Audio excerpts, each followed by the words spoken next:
World's Fair. A crowd of thousands. The President of the United States, smiling, reaching out. And then, 2 bullets at point-blank range. The assassin caught instantly. Those closest to the president, wondering if he'd survive. And the future of America changed forever. This is Hidden Lens History, bringing the past back into focus.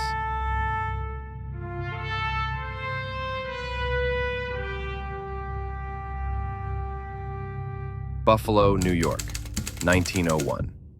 President McKinley was at the Pan-American Exposition, known for its dazzling lights and modern wonders. The Temple of Music, a grand domed concert hall, was packed with thousands, eager for just a moment with him. He was known for his warmth, for reaching out, for clasping hands and looking people in the eye. But in that line stood a man hiding a revolver under a white handkerchief. His name was Leon Czolgosz, a 28-year-old anarchist who believed government itself was the enemy. Shortly after 4 o'clock, he stepped forward. McKinley extended his hand. Czolgosz raised the gun. 2 shots cracked through the hall. The first grazed McKinley's shoulder. The second tore into his abdomen. Chaos erupted. The crowd roared. Women fainted. Men surged toward the gunman, clawing to tear him apart. An attempt to lynch the assassin right there on the spot. Only the guards and McKinley himself kept him alive long enough to face justice. McKinley whispered, "Don't let them hurt him," begging his guards to protect the very man who had just shot him. Doctors rushed him to a makeshift operating room on the exposition grounds. The president remained calm as surgeons worked, probing for the bullet, tending to the wounds, and it seemed he might survive. McKinley was moved to the Milburn House in Buffalo. Reports said he was resting comfortably. Crowds kept vigil outside through the night, clinging to hope. But infection spread silently. His stomach wound refused to heal.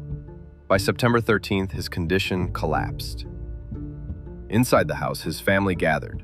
His wife Ida sat by his bedside, holding his hand. McKinley's last words were simple and full of faith. "Goodbye, all. Goodbye. It is God's way. His will be done." At 2:15 in the morning on September 14th, 1901, William McKinley died.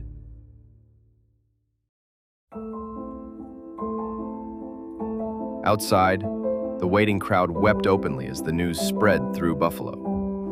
Across the nation, church bells tolled in mourning. McKinley's death shocked the world. His body lay in state in Buffalo, then in Washington, and finally in his hometown of Canton, Ohio. Tens of thousands filed past in silence.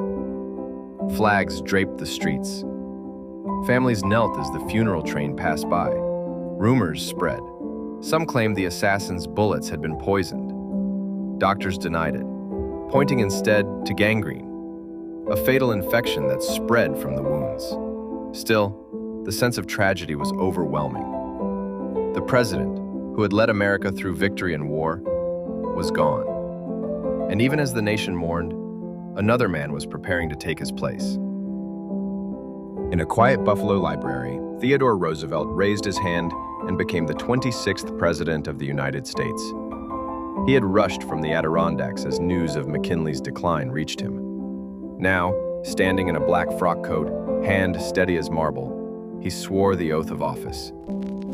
"It shall be my aim," Roosevelt said, "to continue absolutely without variance the policy of President McKinley for the peace and honor of our beloved country." At just 42 years old, Roosevelt was the youngest man ever to assume the presidency. America was entering a new century and a new era of leadership. The assassin faced justice swiftly. Leon Czolgosz went on trial less than 3 weeks after the shooting. He tried to plead guilty, but in a capital case, the court required a full trial. His lawyers argued insanity. Doctors declared him sane. The jury took only about half an hour. The verdict? guilty of murder in the first degree. On September 26th, he was sentenced to die.